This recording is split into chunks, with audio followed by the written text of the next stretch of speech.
ativar aqui o meu timer.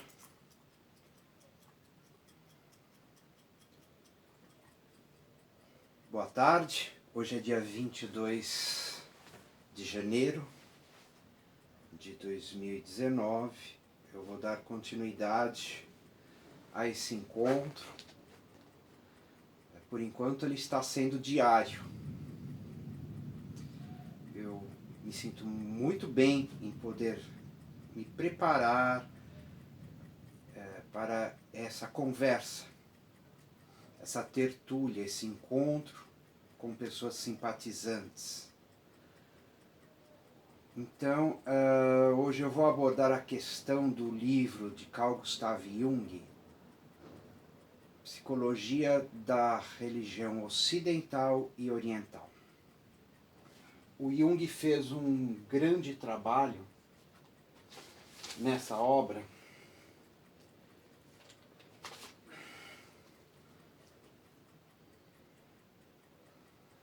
onde ele é uma obra densa, mas ela também é vendida separadamente em livros, em partes, né, que foram livros menores, como O Símbolo da Transubstanciação na Missa, Resposta a Jó, Psicologia Oriental. Então ele mostra a diferença do pensamento ocidental e oriental, e analisa o processo do símbolo da transformação na missa, em todo o ritual do início ao fim, justamente por ele viver na Europa, onde predomina a religião católica, apesar que ele era filho de um pastor protestante, e ali nessa região da Alemanha, Áustria, né, o protestantismo é bem intenso, desde o advento de Martinho Lutero, e é um livro muito importante. Ele ajuda a perceber a função religiosa na consciência, e no sentido do significado profundo da religião, da palavra que significa religare, que é ligar alguma coisa novamente. Então, compreendendo que dentro de nós, da psique, da consciência,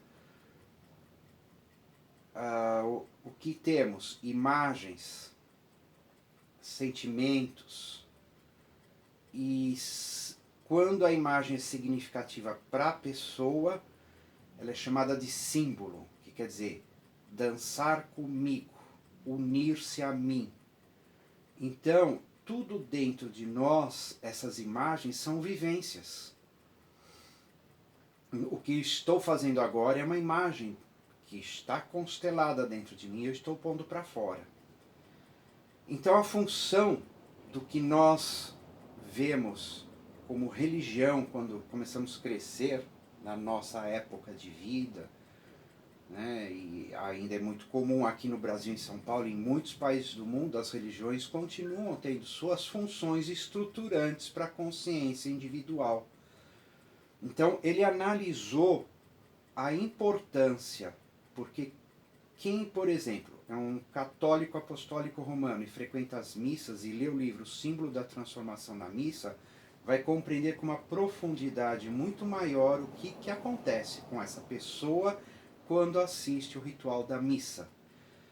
A função básica é fazer uma higienização psíquica, ou seja, as pessoas vão na missa e a expectativa é se emocionarem, vibrar seus sentimentos e emoções e saírem da vivência da missa renovadas.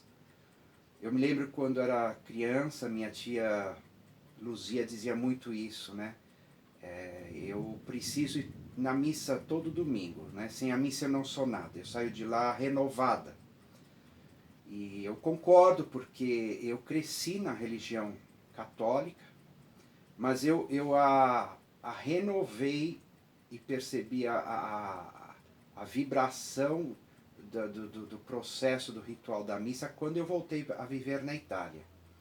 Lá as missas em italiano, tem algumas igrejas que fazem em dias marcados em latim, mas assim, a grandiosidade do evento é extraordinário, com toda a ritualística. Aqui em São Paulo eu encontro isso no Mosteiro de São Bento, nas missas do domingo às 10h30, me parece. São semelhantes à da Itália, são feitas em português, mas tem a procissão, o incensário, o grande órgão Walker que toca maravilhosamente, o coro dos monges beneditinos. Onde eu morava na Itália, na cidade de Loreto, era o coro dos monges franciscanos. Eram missas que às vezes me levavam às lágrimas. A beleza da música, a vibração do som do grande órgão e o coral, com o canto gregoriano. Eu aprecio. Tanto que o Jung recomenda que nos inícios do processo de psicoterapia, em certos casos, ele dizia que recomendava a pessoa voltar a praticar a primeira religião, porque era a religião que trazia maior força e estruturação para curar os sofrimentos da alma, da psique daquele paciente, né? Enfim, a frequência, a participação de uma religião é um ato de amor. Tem pessoas que vivem ela pela vida toda, tem pessoas que sentem a religião esvaziar, ficar vazia, perder a graça e o significado, mudam de religião, que chama conversão religiosa.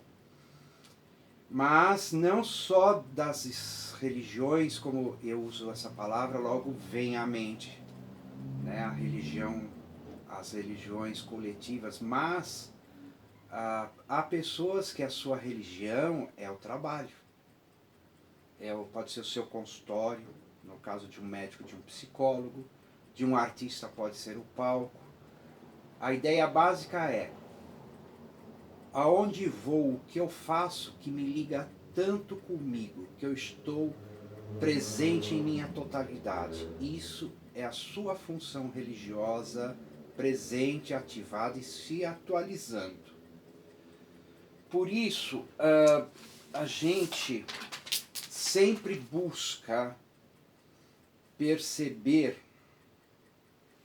certas atitudes. Por exemplo, eu particularmente me identifiquei muito com o mito de Carl Gustav Jung, com a psicologia analítica que ele criou, por ter muitos ingredientes que são também meus. Então, por exemplo, eu desde criança sou muito de experimentar para ter certeza das coisas.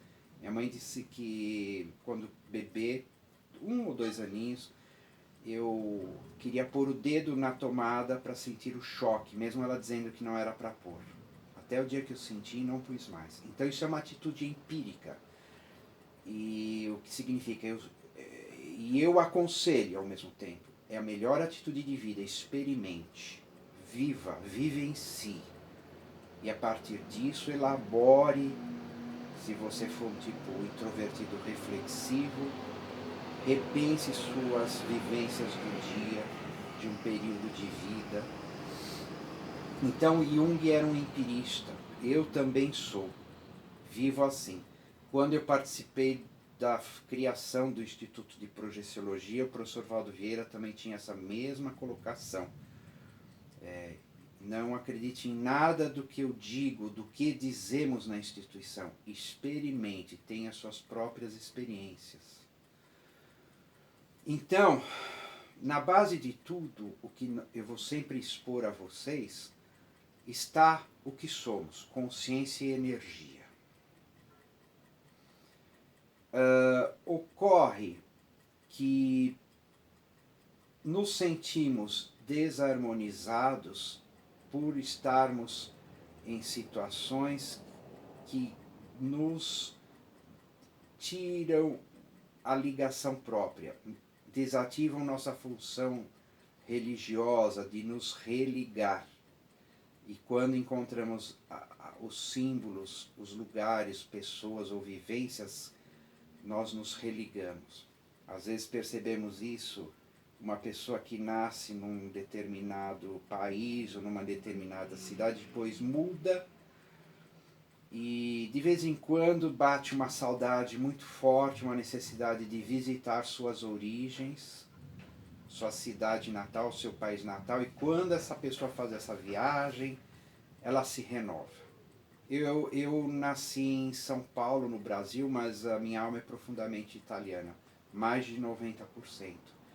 E eu percebi essa experiência quando eu pus o pé novamente na Itália, em 1997. Eu me senti em casa e no lar como eu nunca me senti em São Paulo e no Brasil. A alma é alma, disso eu digo. A alma tem uma senha, tanto que o James Hillman escreveu um livro que chama O Código da Alma. Eu brinco dizendo que nós somos como um cartão magnético moderno da nossa conta no banco. Você pode ter o cartão, mas se não digitar a senha certa, você não acessa os terminais e não tira o seu próprio dinheiro. A mesma coisa, se nós não nos ajustarmos à nossa vida simbólica própria, a energia vai fazer falta, a energia necessária, as imagens necessárias, os sentimentos necessários e as vivências necessárias. Quando acertamos a senha desses ingredientes que eu citei, que são cada um número também, pensando logicamente, né? Nós encontramos nosso universo, nosso solo sagrado, a nossa vida. E por este caminho surge uma ciência que Jung estava muito também, que é a arte de viver. A arte significa aquilo que o homem faz por inteiro, ou seja, estar de posse dos seus símbolos, da sua senha de alma, do seu código de alma. E encontrando isso, nós vamos ter sempre acesso a tudo aquilo que gostamos, que nos faz bem, que nos revigora, nos fortalece. Nós encontramos virtus, ou seja, traduzindo força. Então, para os despertos, os já na individuação, que sentem essa mobilização de chamados de força, são pessoas que já têm o cartão e estão encontrando o seu código próprio, não é? Até coloquei aqui, o Jung diz assim, sobre a individuação. Segue aquela vontade e aquele caminho que a experiência te confirma como teu e que é a verdadeira expressão da tua individualidade. A manutenção desse código é como ter as rédeas na mão para dirigir o cavalo, é como ter a direção na mão para dirigir o seu carro. E eu já citei sobre os sintomas da neurose, que é a síndrome do sapato apertado. E eu cito aqui também outras palavras de Jung, em que ele diz: poder-se-ia perguntar aqui por que é tão desejável que um homem se individue, ou seja, se torne aquilo que ele é. Eu acrescentaria que não só é desejável, como também é absolutamente necessário que o seja. Caso contrário, sua fusão com os outros o levaria a situações e ações que o poria em desarmonia consigo mesmo. Dos estados de mistura inconsciente, de indiferenciação, brotam compulsões e ações que se opõem àquilo que se é realmente. Desta forma, o homem não pode sentir-se unido consigo mesmo, nem poderá aceitar uma responsabilidade. Sentir-se-á numa condição degradada, carente de liberdade e de ética. A desunião consigo mesmo é a condição neurótica por excelência, que se torna insuportável para o indivíduo e da qual ele quer livrar-se. Mas esta liberdade só ocorre quando ele se torna capaz de agir em conformidade com o ser que ele é.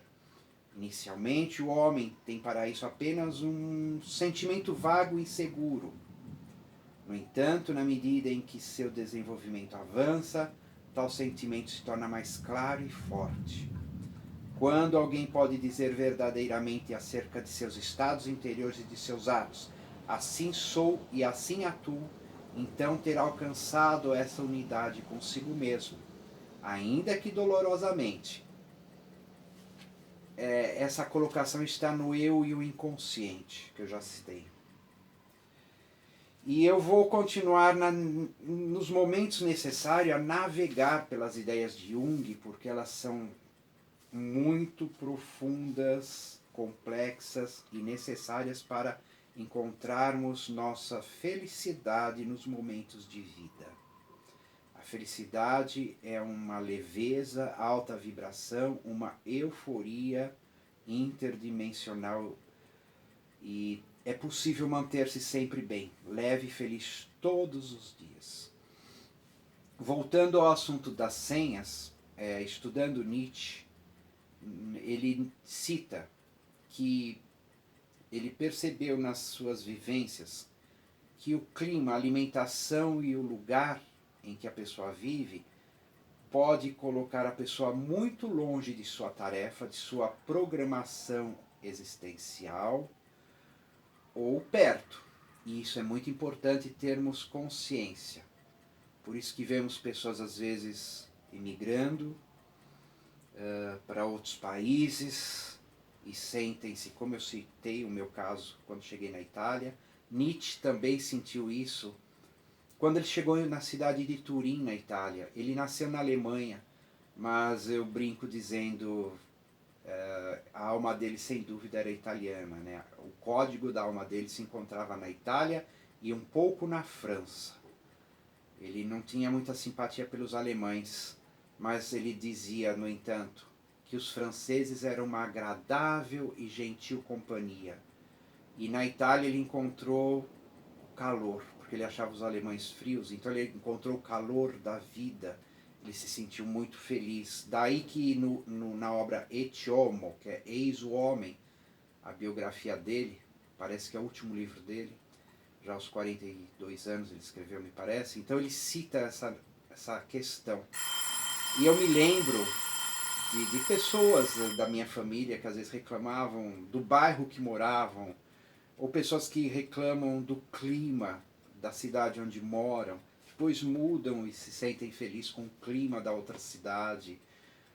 Eu, no caso, tem muitas coisas em São Paulo que não me agradam. Eu, às vezes, sou obrigado a andar pela rua e sinto cheiro quando passa aquele caminhão soltando fumaça preta. Eu fico muito irritado e na hora lembro como é gostoso quando eu estou no sítio da minha tia, a avó, e lá você respira e sente o perfume do mato. E mesmo à noite, aqui perto de onde eu moro atualmente, eu tenho um pequeno bosque numa escola que eu agradeço profundamente. E ali, quando eu passo a noite, que já não tem carros, eu dou às vezes uma volta no quarteirão para sentir o perfume do mato. Eu sinto muita falta. E eu li outro dia a respeito que o cheiro do mato, o cheiro das flores, tem uma ação terapêutica profunda. Porque basicamente a seiva vegetal que emana da aura das árvores, ela nutre esferas de energia do nosso inconsciente ou da nossa aura que sustentam a saúde perfeita e desenvolvem a inteligência e a prosperidade em qualquer sentido. Então é muito bom viver perto da natureza. A seiva vegetal, a energia das águas doces ou salgadas, esses elementos são muito revigorantes para o bem viver. O meu pai viveu em sítio, nasceu em sítio, e ele tomava sempre banhos de cachoeira. E eu fico morrendo de inveja, porque é muito gostoso, né? Daqui a pouco continuamos num outro bate-papo. Até já.